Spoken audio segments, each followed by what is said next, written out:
What's up, the Comic Coalition here for another video for you guys today. And I spoke with James Gunn yesterday, and you won't believe what he said.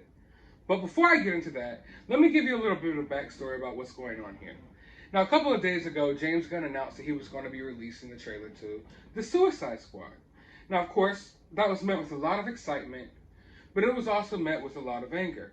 A certain portion of Zack Snyder's fan base are angry that DC is moving forward with other DC movie projects, and they viewed the timing of the release of James Gunn's trailer as an assault on the Restore the Snyderverse movement. They viewed it as something that was being put out there to damper down the movement, and there was a lot of hateful comments under not only that post, but the next day when he did release the trailer, it was met with a lot of hate from a big portion of the Zack Snyder's fan base. Now, let me go ahead and call this out again, because obviously I have to do this every time. It's not every single Zack Snyder fan that is doing this. It's not every single Zack Snyder fan that is toxic or whatever you want to call it. But there is a big portion of this fan base that is going online on Twitter and attacking, all of WB's movies. They're review bombing King Kong vs. Godzilla and all of this. So fast forward to yesterday, James Gunn was tweeting about King Shark and different things like that. And I just noticed there was still more hatred going on in the comment sections with, just spamming Restore the Snyderverse, people telling him they didn't want to watch his movie because it's not Ayer's vision. They're not going to watch his movie unless it's connected to to Zack Snyder's films. So I got frustrated, and I left a comment and I said, you guys better not review bomb this movie like you did King Kong versus Godzilla. And I left a link to the last video I uploaded, which you can see is the video before this one. In which, to my surprise, James Gunn actually replied to me. Now, while I'm sitting here trying to defend James Gunn and the Suicide Squad, James Gunn watches my video, replies to me on Twitter, and says that he sees these articles attacking Zack Snyder fans. He then goes on to say that the majority of Zack Snyder's fans have been very supportive. They just want Zack's DC movies as well, and it's not fair to attack all of them for the actions of a few. Now, I respect that. I think it was he handled that nicely. But then you have to take a step back. And you have to ask yourself, are you seeing the same comment section under your post as I'm seeing? Are you seeing the same comments that I'm seeing? He says that he was met with majority positive. Like, the majority of the response was positive from Zack Snyder fans. But, ladies and gentlemen, you can go under any of those tweets right now and you can see that the majority of those tweets were not positive at all. Hundreds of tweets saying the Suicide Squad looked like trash, comparing it to MCU films, saying the MCU is trash, that this movie is going to be trash. They don't want this. They want the Ayer cut. They don't want to see this. They want future Zack Snyder movies. Just straight up crapping on this movie, and they even organized together to boycott this film. This is all happening in the same comment section in which I commented, hey guys, please don't review bomb this movie like you did King Kong vs. Godzilla. And I was, I started thinking, maybe he doesn't really look at the comments. Maybe he doesn't know what's going on in the comment section. Then I had to think, he saw my comment. Out of all these comments, he saw my comment and replied to my comment that was just trying to defend him and his movies from these crazed people online that are just threatening to boycott and kill and murder and all types of stuff over a freaking movie that came out 5 years ago. So I had to ask myself, well, obviously, if he saw my little comment, he has to see all of these comments. Why would he ignore that? Why would he ignore that? And not just ignore the toxicity and the hate, but then in a way, I'm not going to say he called me out, because we did have a civil conversation, but in a way, kind of, how can I put this? In a way, kind of associated me with the press that's been attacking Zack Snyder fans, and kind of labeled me as someone who is attacking these innocent Zack Snyder fans who aren't doing anything. They're perfectly good. They're great. They're positive. Never mind the fact that they're threatening to kill me and my children in the comments below. Never mind the fact that they're calling me words that I can't even say on YouTube right now. Never mind that. But I'm going to come here and comment towards you, letting you know that you shouldn't generalize these people. You shouldn't place these people in a group. I just don't get it. He then goes on to say that he's worried and kind of scared of Zack Snyder's fans all being clumped in together, and says that the media does a good job of clumping in people together. And that is true. That is something I actually didn't expect to hear from him, considering a lot of his political stances on Twitter, which I'm not going to get political, but yes, the media does a great job at taking people with different beliefs and lumping them all together into two specific groups. And I agree with that 100%, James, but I think we're all guilty of doing that sometimes, including yourself, when it comes to your politics on Twitter. But with that being said, in this moment where I'm trying to come to James Gunn's defense, I'm trying to acknowledge the toxicity that's going on in his comment section, he chooses to instead not to acknowledge the death threats and the hate in the comment section, but instead acknowledges my comment. And I've really been getting to thinking, like, why? Why? Is he scared of Zack Snyder's fan base? Or does he see the potential there to try to turn it into his fan base as well? I mean, because who wouldn't want a passionate fan base who's willing to sit on Twitter 24/7 for the last 5 years, forget anything else they have going on in life, and just concentrate all their energy toward someone's movies? If I'm a filmmaker, I want people like that. I want a cult like that behind me.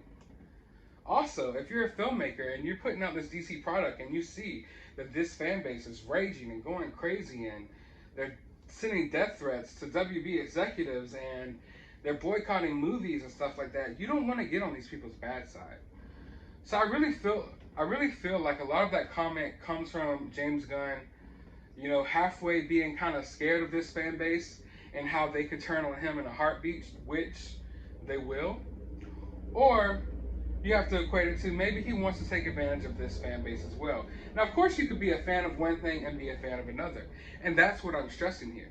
Just because you like Zack Snyder's movies and you want to restore the Snyderverse doesn't mean you have to go on Twitter and bash every WB movie coming out, trash any DC movie coming out, and trash all the people who don't care about Zack Snyder's movies.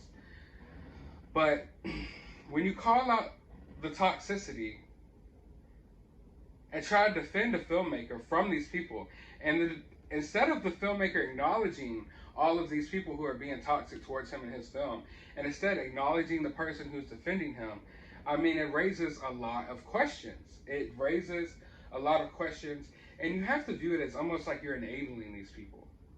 You're enabling these people. In that moment, and I know this wasn't his intentions at all, but now he enabled these same people to send me death threats. They're in my DMs. They're attacking my YouTube channel, where you can go to my last 20, 30 videos. They're attacking all of them with downvotes, hateful comments, hateful DMs, what have you. From this group that's not supposed to be toxic. From this group that's supposed to be all kumbaya. Flowers, you know, flowers and rose petals here. Sending me death threats, all because I asked politely for them not to review bomb this movie. And I mean, like, I get it. You want to stay in these people's good graces, and I get it. You don't want to generalize everybody. You know, you don't want the actions of a few to affect, you know, everyone.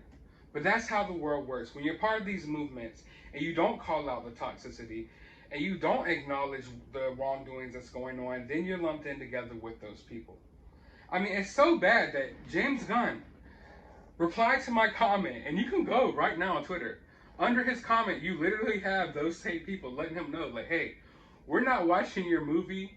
We're not watching anything with Walter Hamada involved. We're boycotting this movie. And to be honest, your trailer looks like shit. All while simultaneously calling me an idiot and Dumbo and whatever the heck you could think of. Random childish, you know, slurs. And it's like,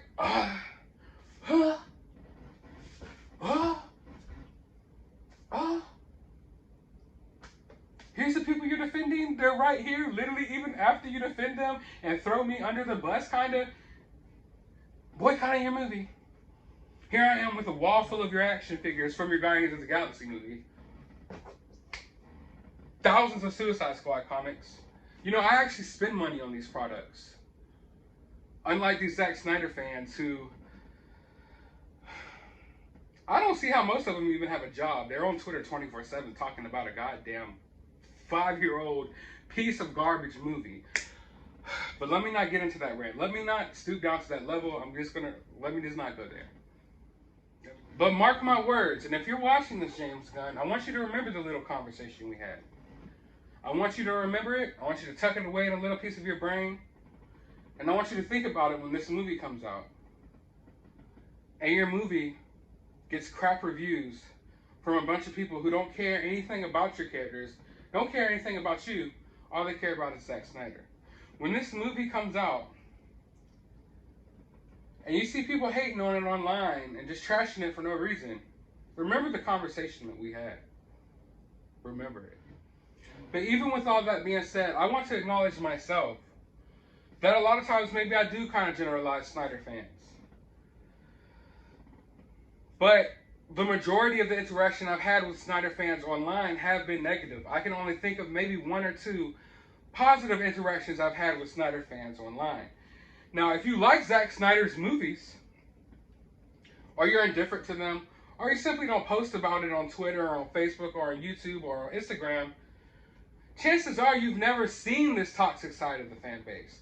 If you like these movies, if you go on Twitter and say you like this movie, you immediately have, 100 people on their hands and knees ready to suck you off because you like this movie. You know what I'm saying? That's the type of people these are. But if you hate these movies, you're going to have 100 people in your comment section threatening to murder you and your children over this. That's literally where we're at here. And I feel like a lot of YouTubers, a lot of filmmakers, a lot of blue check marks on Twitter, whatever you want to call them, understand that. They understand how to hijack these movements. They understand that if you speak, I kind of like the Snyder Cut. I thought it was pretty good. Now you have 7,000 more subscribers. Now you have 700 more people in your comment section just brown-nosing you all day. Because honestly, you got to go and look back. If you thought that the 2017 Justice League movie was complete trash, and you see these same movie reviewers trashing this movie, and then they go on to say Zack Snyder's Snyder Cut is a masterpiece, right there, you have to realize that that's BS. It is the same movie, but an extended version. So if you didn't like the vision then, you're not going to say it's a masterpiece now. You can acknowledge and say, I didn't really like that, and I like it better now. But to see the complete 360 that a lot of these movie reviewers and stuff is doing online, it is totally pathetic. It is pathetic. They are scared of, the actions that people will take if they go online and say they don't like this movie. Also, they are aware of attaching yourself to movements in order to get a bigger fan base. Because if you go online and say that you don't like the Snyder Cut, you're not only going to get attacked, but people who don't like the Snyder Cut are just going to go on about their life. Who cares? But if you go on here and say you do like the Snyder Cut, people who don't like the Snyder Cut aren't going to attack you. They're going to go about their life. Who cares? But the Snyder Cut weirdos are going to cling to you, and you're going to have this bigger fan base. You're going to bring in hundreds of new followers and subscribers of all these Snyder people who are really just people with 14 different Twitter accounts sitting in their mom's basement with nothing better to do but to watch a 4-hour movie on repeat while simultaneously tweeting, "Restore the Snyderverse" under every single tweet on freaking Twitter. Now, I'm sorry I didn't want to have to go on that rant. I really didn't. But when you have filmmakers sitting here and supporting the same people who are threatening to kill them and boycott their movies, you have to call out the hypocrisy there. I don't know what the heck is going on anymore, but if you know what's going on, let me know down in the comments below. Be sure to hit that thumbs up button, and I'm sure all of you will rain down thumb downs. I don't care. Feel free. But as always, you have a good day, YouTube.